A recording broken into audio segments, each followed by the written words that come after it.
Now let's look at his poem, Mowing. Mowing. There was never a sound beside the wood but one, and that was my long scythe whispering to the ground. What was it? It whispered. I knew not well myself. Perhaps it was something about the heat of sun, something perhaps about the lack of sound, and that was why it whispered and did not speak. It was no dream of the gift of idle hours, or easy gold at the hand of fair elf. Anything more than the truth would have seemed too weak to the earnest love that laid the swearing rose, not without feeble pointed spikes of flowers, pale arches, and scared a bright green snake. The fact is the sweetest dream the labor knows. My long scythe whispered and left the hay to make. Frost said in his letter in December 1914 to Sidney Cox, a young Dartmouth professor, and one of his intimate friends, that I guess there is no doubt that Mowing is the best poem in A Boy's Will. But Maxson, in his book On the Sonnets of Robert Frost, A Critical Examination, said in 1997 that Mowing simply does not act like a sonnet.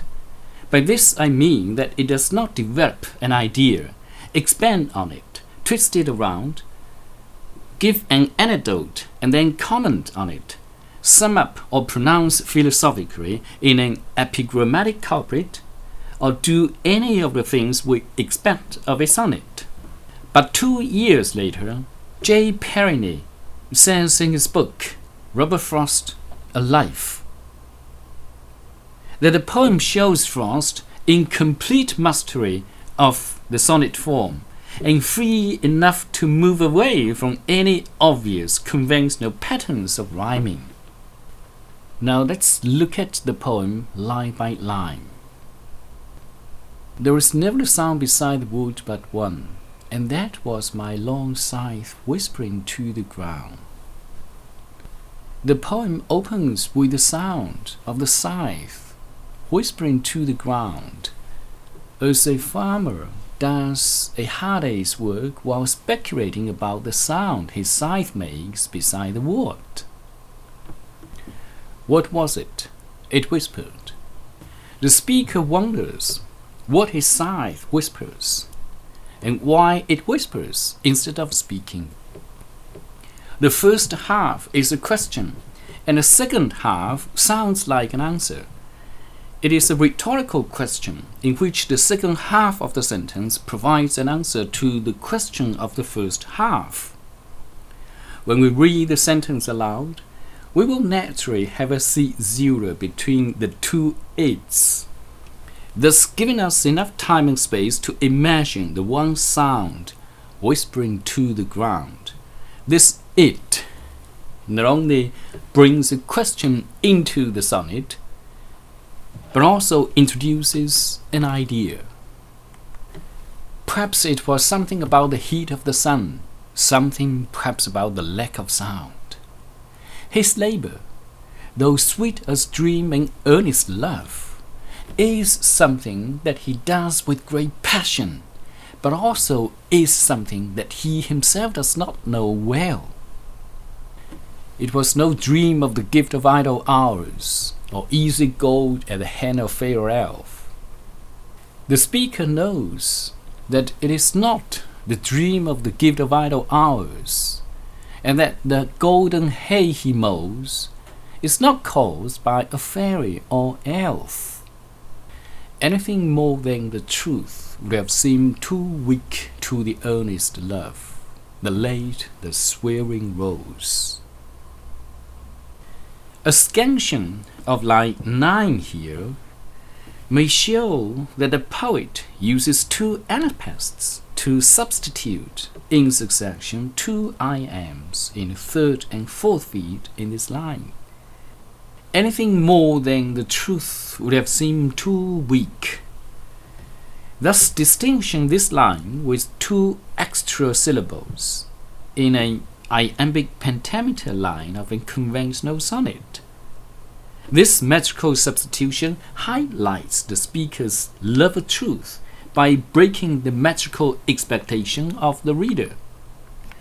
The speaker tells the truth about the love he has for his labor, as anything more than the truth would have seemed too weak. But it is unclear what will be more than the truth. The whispering of his scythe is the same action of which scythe cannot speak. Instead, it is his earnest love that lays the swale in rows. Not without feeble pointed spikes of flowers, pale orchises, and scared a bright green snake.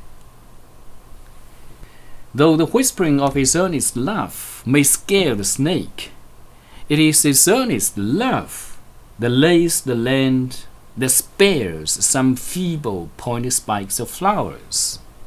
The persistence of flowers, therefore, reminds the mower of his weakness, his inability to control completely the environment, and his unwitting participation in the creation of stronger forms. The fact is the sweetest dream the labor knows. It is only through labor that a sweetest dream can come true or become a fact. In other words, the fact of what the speaker can do with his labor is what he dreams as a reward. It is useless for a speaker to guess about his actions, but it is of a significant immediacy in mowing something down, in making something that is the sweetest dream the labor knows. My long scythe whispered, and left the hay to make. This last line suggests that the speaker can only lay the swearing rows now with his love and labor, while leaving disorder behind for the tossing of pitchforks by other mowers. The highly rhythmical whispering of the scythe has brought the speaker at least a momentary stay against confusion. Now let's look at the questions for discussion. How to scan the first two lines of this poem? What is the significance of the anapestic substitutions in the first 2 feet of the first line? How do we interpret the metrical substitutions of a pyrrhic and a spondee in the second and third feet of the second line? What do you think of the question in line 3? Does it introduce the main idea into the sonnet?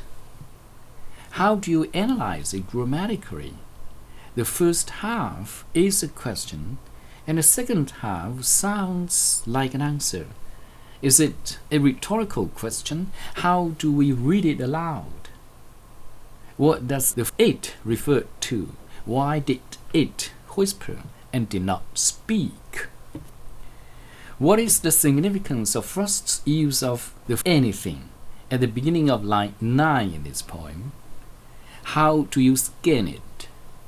What do you think of the trochee substitution in this initial position and other metrical substitutions in line 9? How do we understand the epigrammatic summing up of the main idea of the sonnet in line 13? What do you think of the last line of the sonnet? Does the whispering of the speaker's scythe to the ground echo the rhythmical presentation of the poet's love of nature in this heart? How do we understand Frost's ability to manipulate sonnet, the most rigid form of English poetry? So much for Mowing.